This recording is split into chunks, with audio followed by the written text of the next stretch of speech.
If you're listening to this podcast, it means you're ready, no more than ready, to have a major breakthrough in your business. You're hungry for change and you're hungry for growth. But do you know where to start?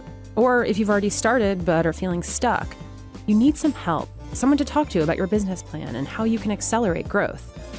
That's why Tony Robbins is offering a free one-to-one business strategy session from one of his top business coaches. A $600 value, completely free, no strings attached. That's right. If you're listening right now, you can go to tonyrobbins.com/CEO to sign up for your free session and get started on your own path to massive success.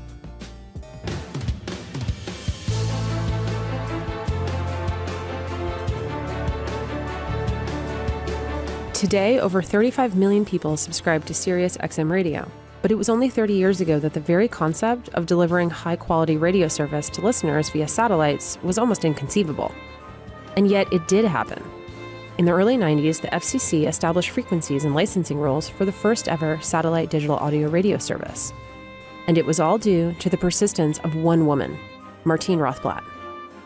The company that she started from nothing is now a $6 billion business, and with its recent acquisition of Pandora, is set to capture even more market share in the fast-growing digital audio space. Even if this, the founding of Sirius, was all she had done, it would still be quite an accomplishment, a level of success that most people only dream of achieving. But Martine didn't stop there.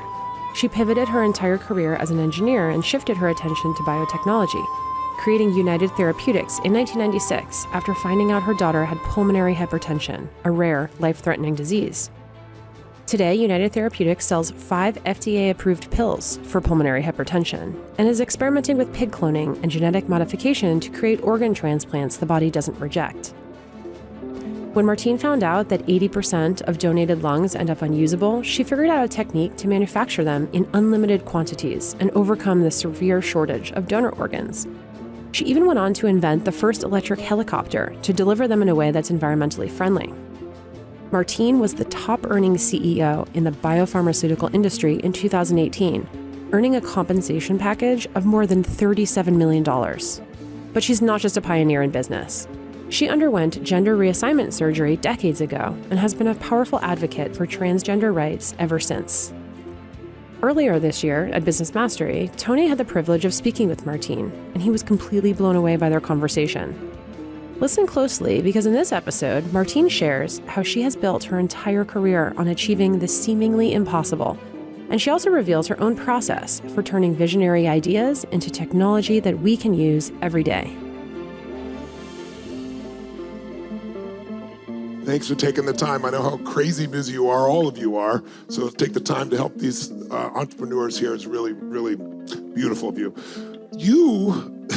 I don't even know where to start with you. You're the Renaissance woman. I mean, it's amazing what you've done. Tell us, if you would, you went to UCLA. I read that you were an engineer, some UCLA members out there. You studied engineering. I studied law, as I understand. You got an MBA. You did all the above. And then somehow you came up with this idea of using these satellites. Will you tell us the genesis of that and how you made that shift? Sure, Tony. I love space and satellite technology. I grew up seeing the space shuttle being launched. I thought it was completely awesome that we could leave the planet and begin to spread humanity through the solar system and ultimately beyond. I grew up reading science fiction like Arthur C. Clarke and Robert Heinlein, and I just felt that the Earth is a tiny part of this beautiful galaxy, and it's the purpose of us humans to spread our civilization, our beauty, our happiness throughout the cosmos. So I thought, like, well, what can I... How's that for a mission? Yeah, that's it, you know. Pretty awesome. Yeah, so I thought, like, well, what can I practically do right now with that? And I knew that there were rockets that one could buy, and you could put satellites on the rocket. And I knew satellites could do lots of cool things, could track vehicles driving around, could take photographs of crops and estimate weather conditions.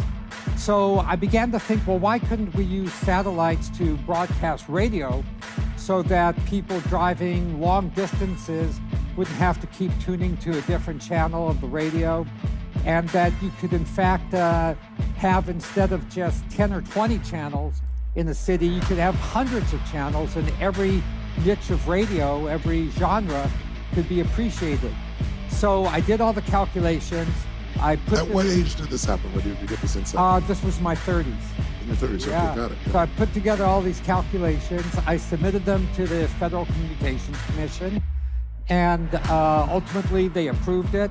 I went to Wall Street. I raised the money to launch the system, and it's been one of the greatest joys of my life to be able to meet hundreds and hundreds of people from all walks of life, all corners of the country, who have said that SiriusXM helps them get through each and every day of their life.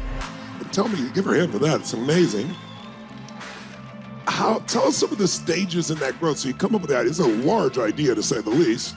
And you sell the idea, but how did you get your initial funding? And were there some tough times in the beginning? Or were you able to just really take off with the right personalities and so forth? You know, Tony, what really kept me going was the science and the technology. I did the math, and I knew that the system would work. But instead, when you try to change something radical like this, it seems like everybody tells you, no, it won't work. Right.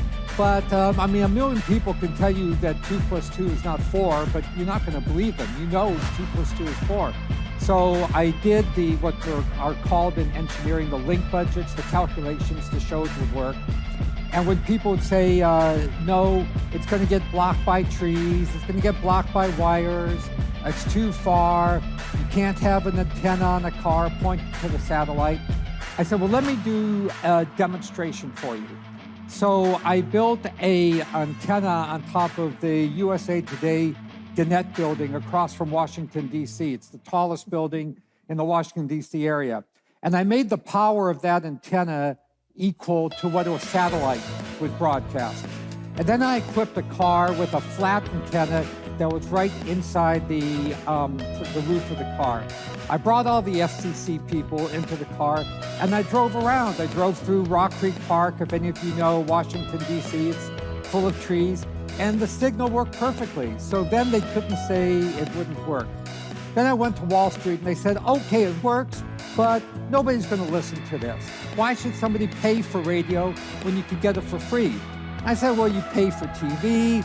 And they said, well, that's different. And I said, no, it's not. But I found some investors willing to take a bet on this, especially when I came up with a new model. I said, instead of people always being interrupted by commercials, they could just pay a monthly subscription fee and get 100 different channels with no commercials. People complained to me